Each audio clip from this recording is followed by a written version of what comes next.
All right, ladies and gentlemen, boys and girls, victims of all ages. Wishing you motherfuckers a gracious good morning, good afternoon, good evening, whatever time it may be for you, wherever in the world you may be. Thank you guys so much for hanging out with me for a couple minutes today. I appreciate that shit. I fucking love yous over here.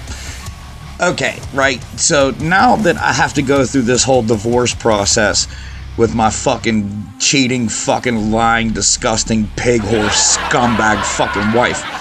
Now that I gotta go through this whole process, right, today, I had to get another fucking job to pay for all this. So, okay, so I got a part-time job, right? And I walk into work and I see this kid just crying and crying and crying. And I asked him, I said, "Oh, where's your parent?" And then that made me chuckle to myself because I just love working at the orphanage. I fucking love the orphanage. Oh, fuck, oh my God. And then, then I started thinking to myself, man, how funny would it be if some fucking schmuck put a family fun center right across the street from the orphanage? How funny would that shit be?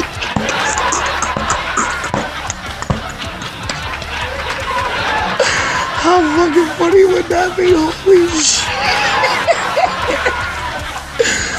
Oh, God. Hey, I love kids. I love you. I had to go to the doctor the other day, man. I'm getting to that age where I'm gonna have to get a fucking finger up the ass or a camera up the ass, whatever the fuck they do. I don't exactly know how I feel about this, but you know, the last time I went to my doctor, he said, "Mike, listen, man, you're gonna have to start fucking eating." I said, "Well, doc, then you're gonna have to write me a prescription for food, cause I can't afford that shit." Motherfucker hungry. And you know what? I was watching the news today, which is incredibly fucking stupid anyway, but I was watching the news today, and then I found out now, according to recent studies, that a Mexican's favorite sport is cross country.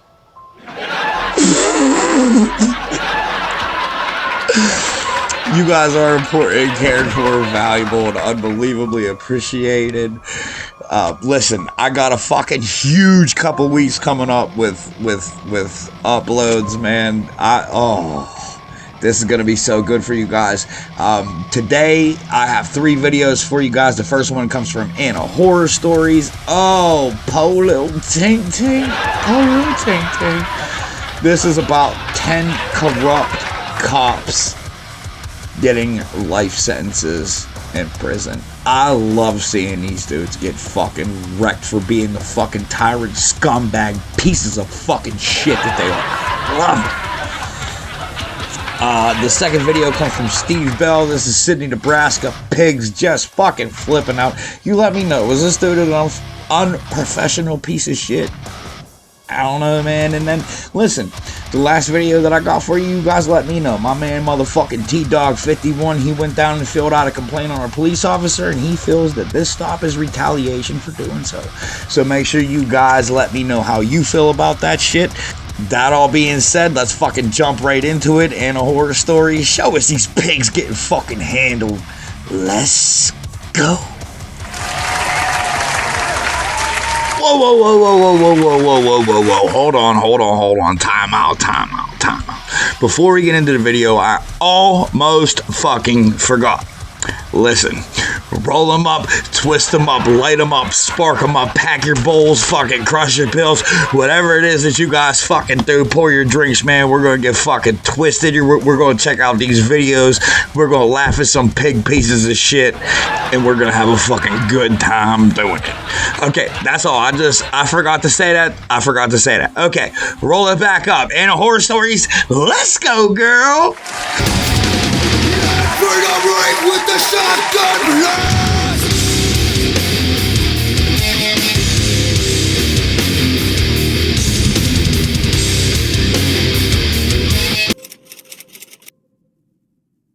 Daniel Holtzclaw was a member of the Oklahoma City Police Department who used his power as a law enforcement officer to manipulate and harm African American women between December 2013 and June of 2014. He would purposefully search for women who had active warrants out or who had been in trouble with the law before. He would also specifically look for women of low-income communities. Once he found his targets, he would take advantage of them and force them to do things against their will. His victims included 8 different women. It wasn't until June 18, 2014, that he would make the mistake that would ultimately cost him not only his career, but his freedom. While driving back to his home in his police-issued vehicle, Daniel would end up making a traffic stop. But he did not report this traffic stop to the police dispatch, as is procedure. Instead, he quickly ran the records for the driver before logging off his computer. The driver of this vehicle was a 57-year-old woman named Janie Liggins. Janie was from a poor area, like the rest of the women that Daniel would usually target. However, she had no prior criminal record and was not afraid to report him for what he forced her to do. This included not only forcing her to take off her clothes, but to then perform an intimate act on him. Throughout the horrific ordeal, Janie was terrified and would later say that she begged him to spare her life.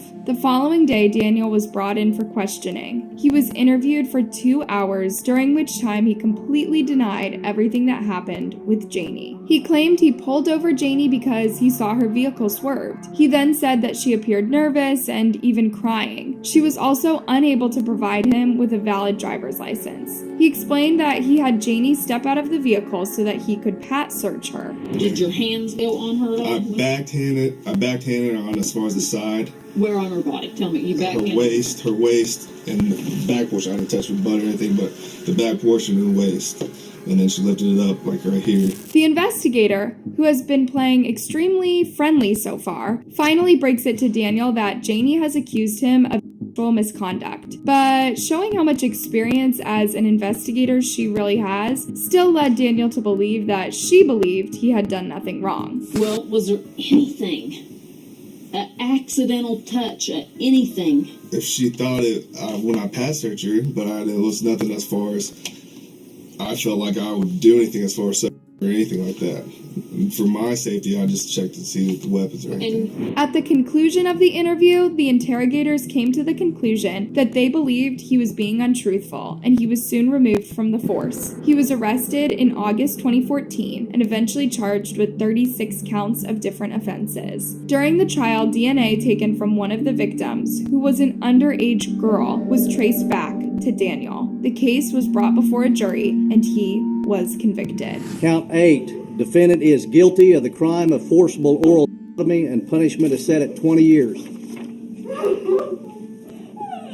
Count 9. In the first degree. Defendant is not guilty of the crime of in the first degree. In total, Daniel was sentenced to 253 years behind bars. He is now 36 years old and remains behind bars.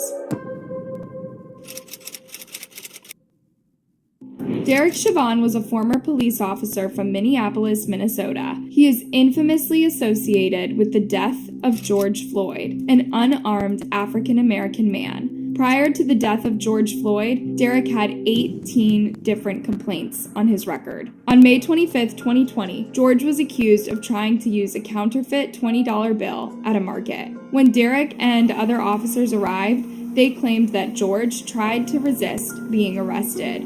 Body camera footage that later came out showed Derek kneeling on George's neck for a significant period of time. During that time, George could be heard crying out that he couldn't breathe. George would eventually die in police custody. Several bystanders witnessed these events and recorded videos that were shared online. These videos sparked massive outrage throughout the country, and many people began to march in protest. Derek was later arrested and charged with third-degree murder and manslaughter, and was eventually found guilty by a jury trial. As sentenced for count 1, the court commits you to the custody of the Commissioner of Corrections for a period of 270 months. That's 270.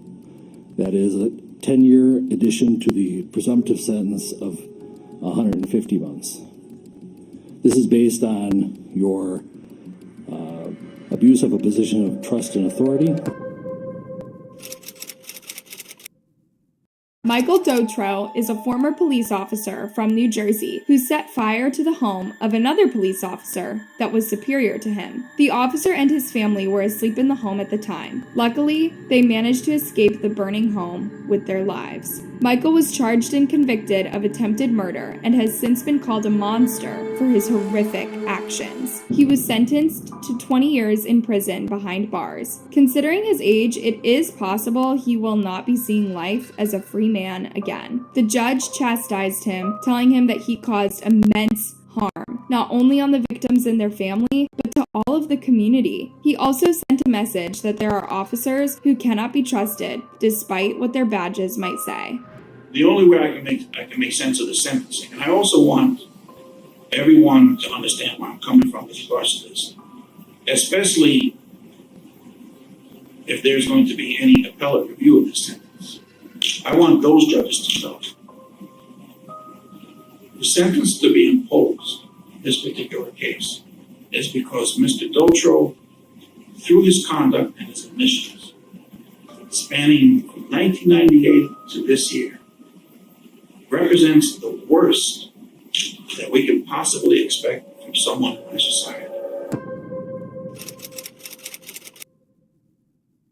Zach Wester is a former North Florida deputy. He was found guilty of planting narcotics on innocent drivers who had done nothing wrong. In most cases, these people were pulled over for minor traffic offenses, only to soon be carried off to jail for narcotics charges. There were 27 different victims in this case who suffered tremendously as a result of Zach's actions. Zach, who is the son of a prominent lawman, was initially praised by the community for the number of arrests that he was able to make. The only problem was that many of those arrests were totally bogus charges. It wasn't until the summer of 2018 that prosecutors began to think something fishy was going on with Zach and his arrests. They saw inconsistencies in what he was putting on police reports and what was being shown in his police body cam videos. In one particular video, Zach could be seen carrying a plastic baggie in his hand before searching a woman's pickup truck.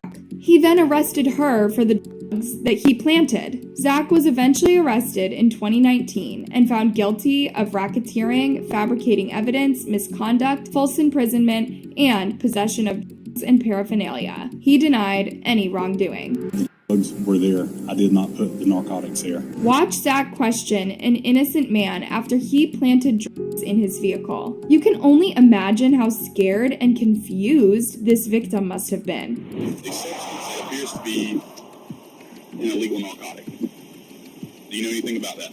I do not. The victims had an opportunity to speak ahead of Zach's sentencing.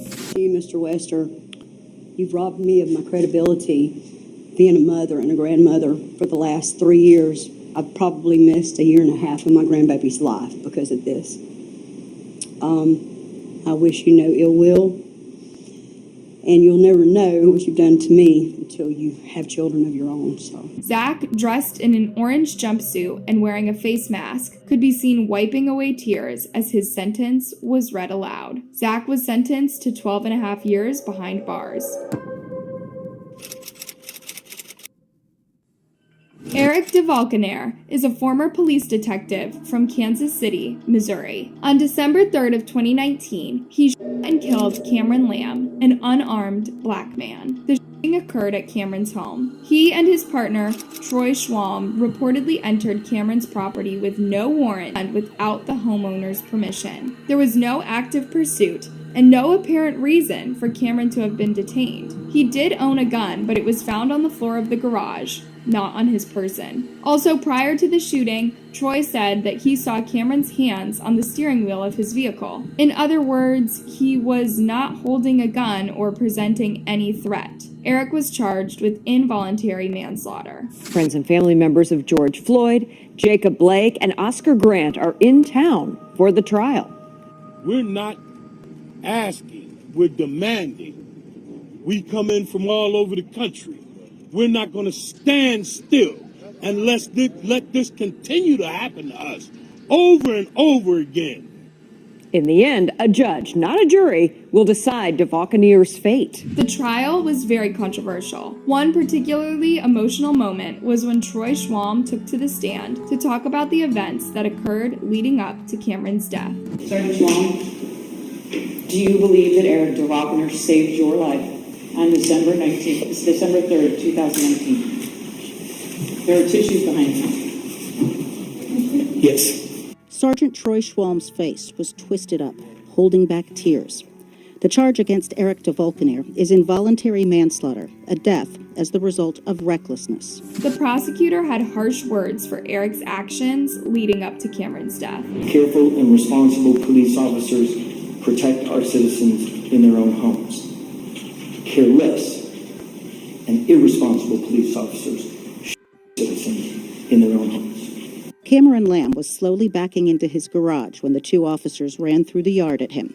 The prosecution says DeValkenier fired 4 shots into Lamb's truck, killing him. Even though Sergeant Schwalm says Eric shot at Cameron to save his life, it's not clear why Eric felt the need to shoot him at all, because there was no perceived threat. Cameron was on his own property and wasn't doing anything wrong. He has no warrant. He has no probable cause.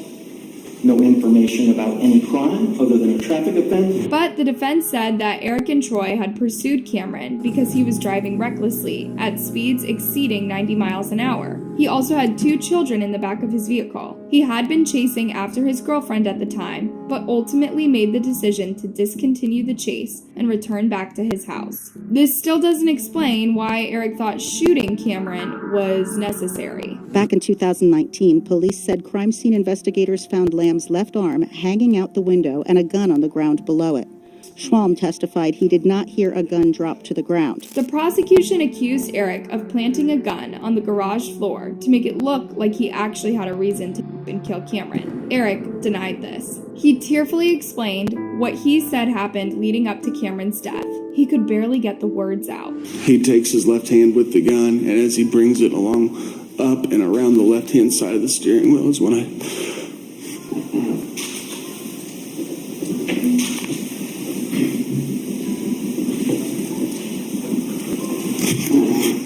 my focus moves from that weapon to the center of his chest. And still, no information about a crime. The prosecutor grilled him about entering the home without a warrant. No weapon of any kind that were in your mind that you knew about. No information like that at the time. You are now entering private property without a warrant, without probable cause, with your gun drawn. True?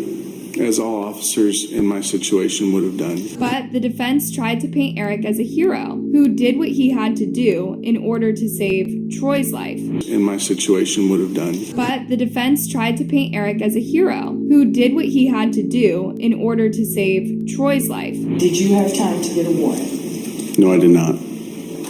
Did you have a duty to protect your partner? Yes, I did. And do you believe that you ultimately saved his life? Yes, I do. The prosecutor discussed how little time Eric took before making the decision that would ultimately lead to Cameron's death.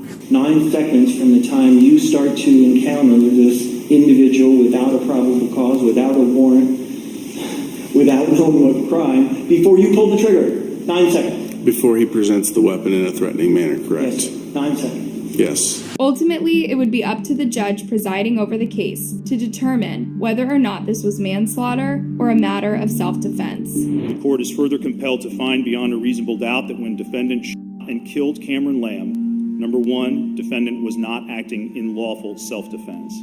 Number 2, defendant was not acting in lawful defense of Sergeant Schwalm.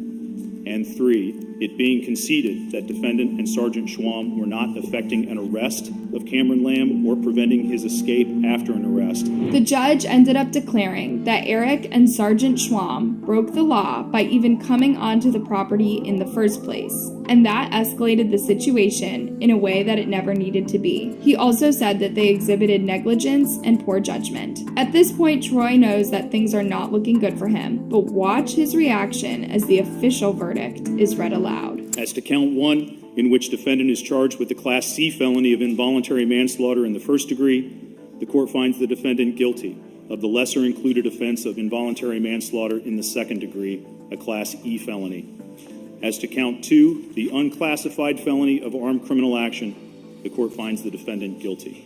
Eric appeared to be blinking rapidly, but kept a straight face as he learned his fate. However, when the court concluded, he could be seen glancing at his lawyer and mouthing something before putting his head down in despair. In the background, you can hear what appears to be cheering coming from outside the courtroom, likely a reaction to the verdict. On Friday, March 4th, 2022, the judge would sentence Eric for his crime. The Class E felony of involuntary manslaughter in the second degree, I sentence you to a term of incarceration in the Missouri Division of Adult Institutions of 3 years.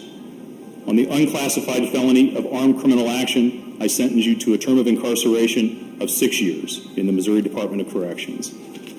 Those cases, or rather those counts and sentences, will run concurrent with one another for a total term of incarceration of 6 years. Unless an appeal is approved, Eric will remain behind bars for the next 6 years. Following sentencing, the judge did point out that despite there being a lot of civil unrest around the time of this crime associated with police officers shooting unarmed black men, this was not comparable to the George Floyd case. He didn't have any history of violence, and he didn't hunt Cameron down. However, his actions are still the reason why Cameron is no longer alive. Cameron Lamb is dead. Eric DeValconaire killed him. And the court has found that that happened because the defendant acted without considering or being aware of the substantial and unjustifiable risks associated with his conduct, and that his actions were a gross deviation from the standard of care that a reasonable person would exercise in this situation. Cameron Lamb's parents spoke out after watching their son's killer get brought to justice. They were satisfied with the sentence that Eric received. It was a fair decision. He still got a year for every second, them 9 seconds. I don't care if you put them together or not. He got 3 years for one, and he got 6 years for another. So that's a year for each of them seconds that it took him to get so reckless with that gun of his. Cameron's parents also expressed wanting to spread awareness about the dangers of police recklessness in hopes that no more innocent people need to be killed by cops acting on impulse instead of rational thinking. As for now, Eric remains behind bars. Charlie Reeder was once the sheriff of Pike County in Ohio. He was well known and respected when he became the face of an investigation into the worst crime county the state had ever seen, the Rodin Massacre. In this case, one family killed 8 members of another family, but in 2021, Sheriff Reeder was arrested and charged with theft and corruption, as well as tampering with evidence. He pleaded guilty. He was given a chance to speak before he was sentenced was handed down. He apologized for his actions and asked for forgiveness. I stand here before you today to take accountability for my actions. As a sheriff of Ohio, I shed, I shed bad light on the office of sheriff. I can only ask that my staff, their families, the community, and my family who is here today will forgive me for the undue stress I caused them.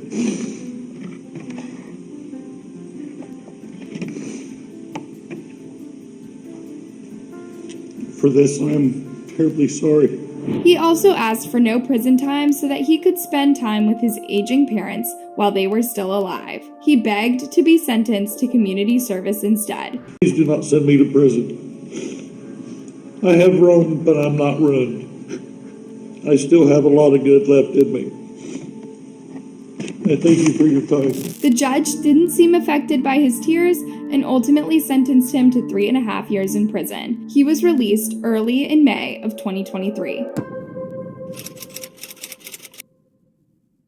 David Oliver was once the police chief of Brimfield, Massachusetts. He first became the chief in 2004 and was widely loved and respected. He has a book called No Mopes Allowed. He also had a big following on social media and hosted a talk show. But everything changed in January of 2015 when he was forced to abruptly resign from his position. A female officer from his department had come forward and claimed that David had abused her emotionally, verbally, and physically. He pleaded no contest and was found guilty of theft and unlawful restraint. In court, the female officer who had spoken out against him had a chance to share her story. Once again, I was painfully naive. I remember the first time David Oliver hugged me. It made me uncomfortable. I really liked him, but I wanted to make sure that the boundaries were clear. When I first started at Brimfield, another female officer tried to warn me. She told me to watch the chief and explained that he could get physically way over the line. He was very handsy, she said. I reassured her that I don't do that kind of thing, so I'd be fine. Would the judge throw the book at David or have mercy on the man, once so loved by the community? On the attempted theft in office, misdemeanor of the first degree, I'm going to sentence the defendant to 180 days in Portage County Jail. On the simple assault, misdemeanor of the first degree, I'm going to sentence the defendant to 180 days in Portage County Jail. On the unlawful restraint, misdemeanor of the third degree, I'm going to sentence the defendant to 60 days in Portage County Jail. On the unauthorized use of property, misdemeanor of the first degree, I'm going to sentence the defendant to 180 days in jail. Those sentences will run concurrent to one another. In total, he was sentenced to 20 months in prison for his crimes, followed by 2 years of probation, during which time he would not be permitted to drive. He also had to give up his certification to serve as a police officer. Since that time, David has been released from jail and is trying to rebuild his reputation as a public figure. He started a new business and began posting on his popular Facebook page once again. In an interview following his release from prison, he said he was trying to be a better person and viewed his time behind bars as God putting him in a timeout. Marcus Eberhardt was a former sergeant from Atlanta. One of the other officers that were with them attempted to put Gregory into handcuffs, but before he could, the suspect ran off into the woods. An officer managed to catch up to him and then successfully put him into handcuffs. When trying to get up, Gregory stumbled and then eventually fell. He was told to get up again, but said that he was too tired. It was then that Marcus told Howard that if the suspect didn't want to get up, then he should just tase him. Gregory attempted once more to get up, but when he fell to the ground, both Marcus and Howard tased him. Paramedics were called to the scene, but by the time they arrived, Gregory's heart had stopped beating. He was pronounced dead. Marcus was charged with murder, and Howard was charged with involuntary manslaughter. Former East Point police officers will head to prison. A Fulton County judge handing down the sentences for former Sergeant Marcus Eberhardt and former Corporal Howard Weems after a jury found them guilty in the 2014 tasing death of Gregory Towns. Mark received just 18 months behind bars. Following the sentencing, Azel Smith, the girlfriend of Gregory Towns, said that looking back, she wished she never would have called the police that day, that their coming was simply a disaster. She also says she carries a lot of guilt over what happened. She believes if she hadn't called the police, Gregory would still be here. I don't want to hear anything he has to say.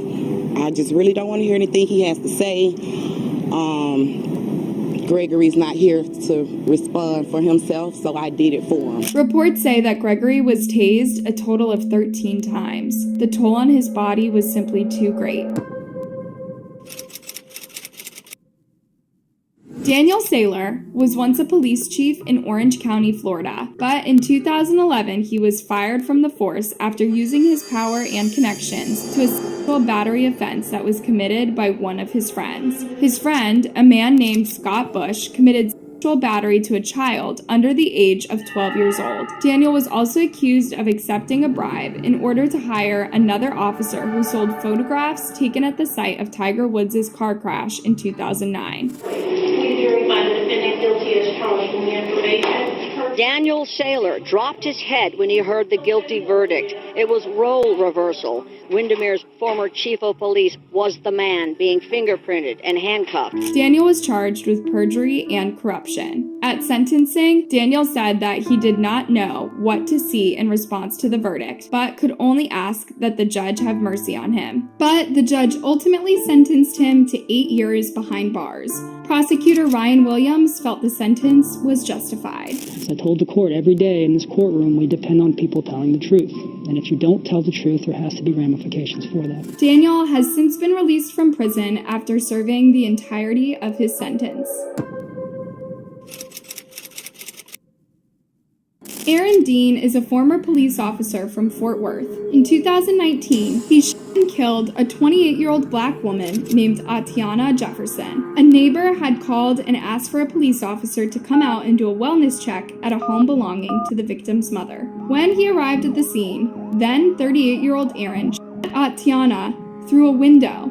She had been in the living room playing video games with her 8-year-old nephew. Aaron resigned from the force and was later charged with manslaughter in Atiana's death. The very disturbing body cam footage from the incident was played in the courtroom. It showed Aaron approaching the house and eventually seeing Atiana inside. He yelled at her to put her hands up before immediately her. Aaron's partner, who was there that night, came forward to testify about what happened.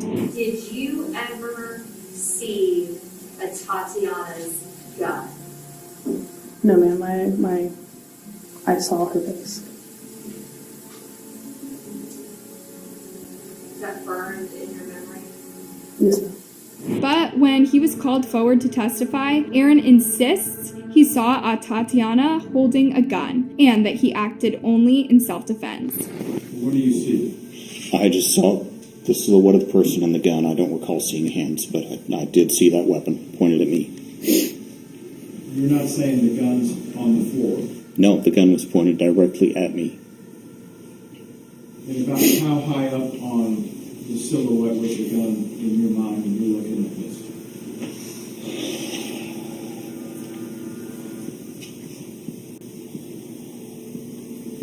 Maybe mid-chest, I'm not sure. Ultimately, the trial was put into the hands of the jury. He remained stone-faced and unemotional as the verdict was read aloud in the courtroom. Verdict reads, we, the jury, find the defendant Aaron York Dean guilty of the offense of manslaughter, as signed by the presiding juror.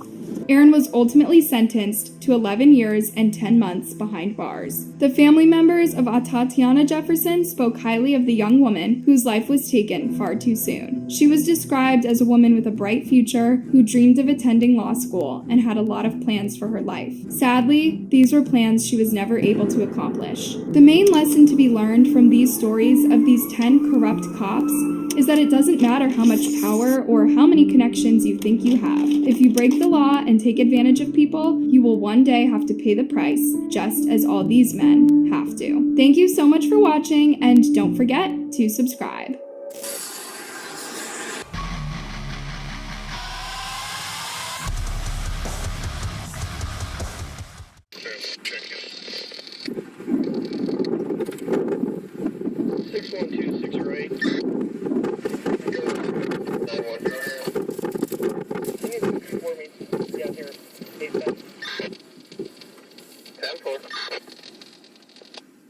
It's really funny because we can get all of this on the recording.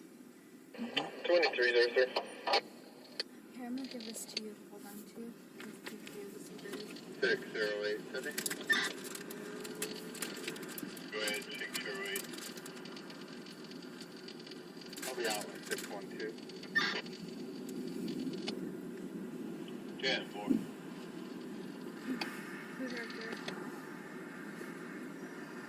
I have it zoomed in a little, so if you need to pull it out or whatever. Give me a favor, activate your camera on this pickup. Sydney, can you show me a car suspicious vehicle? It's going to be commercial truck, Nebraska 393616, 393616, occupied 2 times. You don't have to give your ID when you did nothing wrong. Okay, fine. 11th in Illinois. Yeah, you hold it. Okay, license registration. Did I commit a crime? Did I commit a crime? I want your license, registration, and insurance. I'm asking you, did I commit a crime? I will explain that in a second here. Well, according to Nebraska state statute, all I just asked you for your license, Well, I your understand. registration, and your proof of insurance. Okay, I'm going to tell you, you're being video recorded and audio recorded. So are you. Oh, well, good.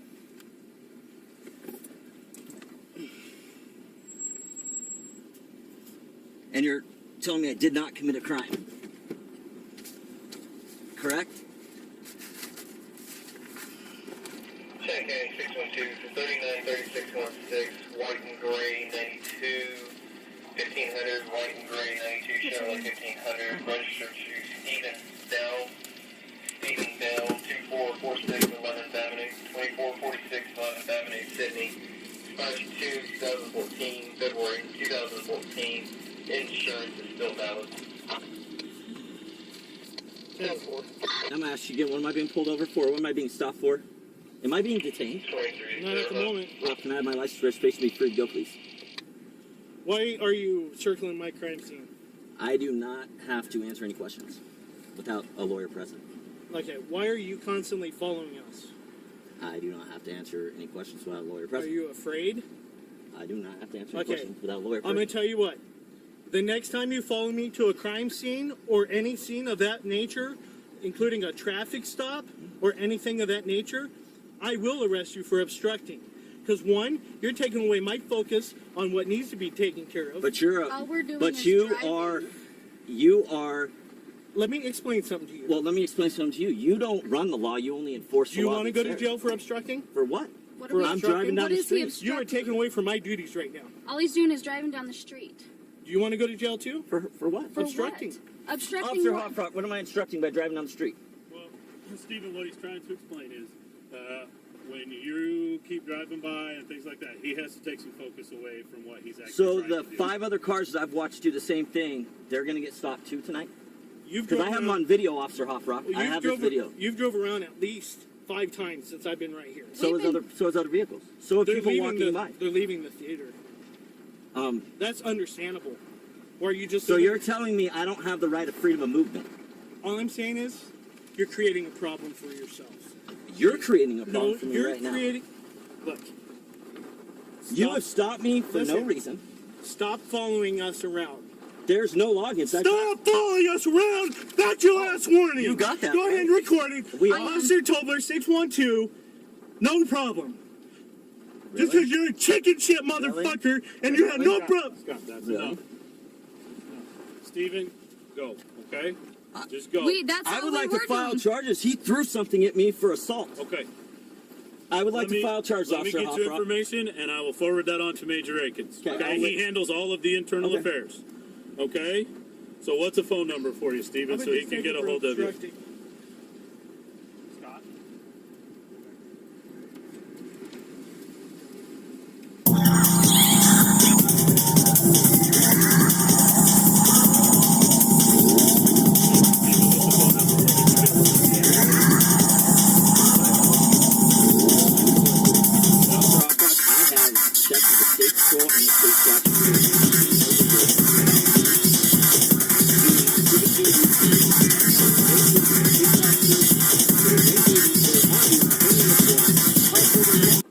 And I didn't stop. I didn't do anything. This man, when I turned the corner the first time I came around, yelled at me to go Threw the his fuck hands home, up. threw his hands up like he wanted to fight me. Okay. Right there on that corner. And we did nothing And but drive I didn't by. do anything but drive by the first time. Okay. At that point in time, I parked. Thought if he had a problem, he can come over and talk to me. And this is the attitude I get. You saw right here, I gave him no attitude. I questioned. He doesn't like being questioned. All right. All right. I will take those concerns on to Major Akins, okay? That's all I can do at this point. That's fine. Okay? Thank all right? If you would you please leave this scene? I I would leave would this scene. appreciate that. Okay? Absolutely, Officer Hopfrock. All right. Thank you very much. I'm going to go over here and see what else needs to be done. All right?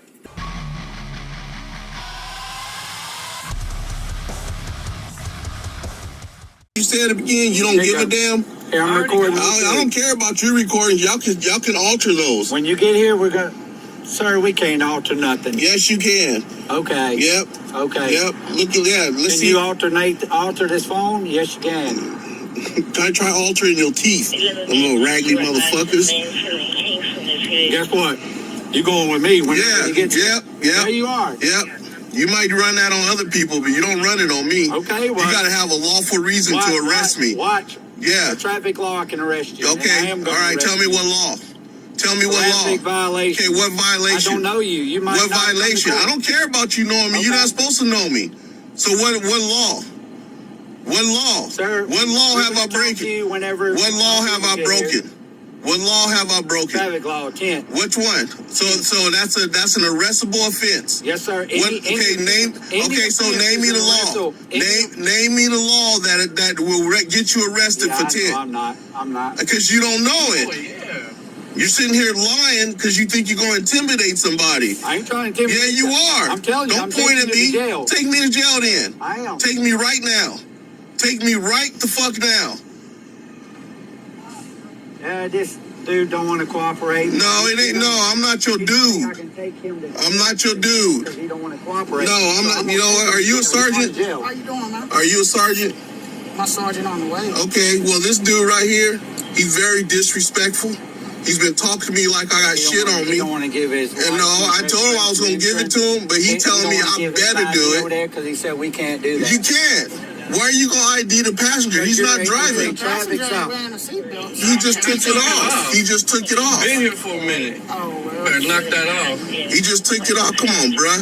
You a brother. That ain't got nothing to do with I know it don't because you part of them. part of them. You part of them. Look at him wearing that STFU line. He thinks it's... It do. He thinks you just said it was a brotherhood. It is the thin You just line said it was for a law brotherhood. enforcement. Exactly, for law enforcement. Yeah, there's something wrong with y'all. It is. Oh, now it's something wrong with us, you little coon ass nigga. Fuck you. They're supposed to hurt I don't care about it hurting you. It don't hurt you. You hurt your own people. You a traitor to your own people. We're all... You a traitor to your own people. He young. This dude a rookie. That's expired too. Jordan, hold my Is it? Hold my Yeah, I got you. Oh, that's just a ticket. Gonna hit that? No, it ain't. Yeah, it is. You have to warn it first. Oh, really? I'm gonna take it. Oh, okay. You have to warn it first. No, It has to be a warning first. no, they could. Yeah, it does. We gotta get that from Jordan, don't argue with them. And while we're on the topic of orphans,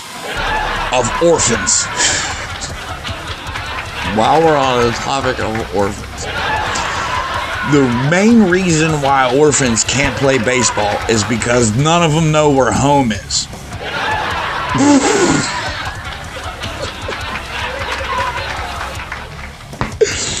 Hey, listen, if you have made it this far, you have made it all the way to the end.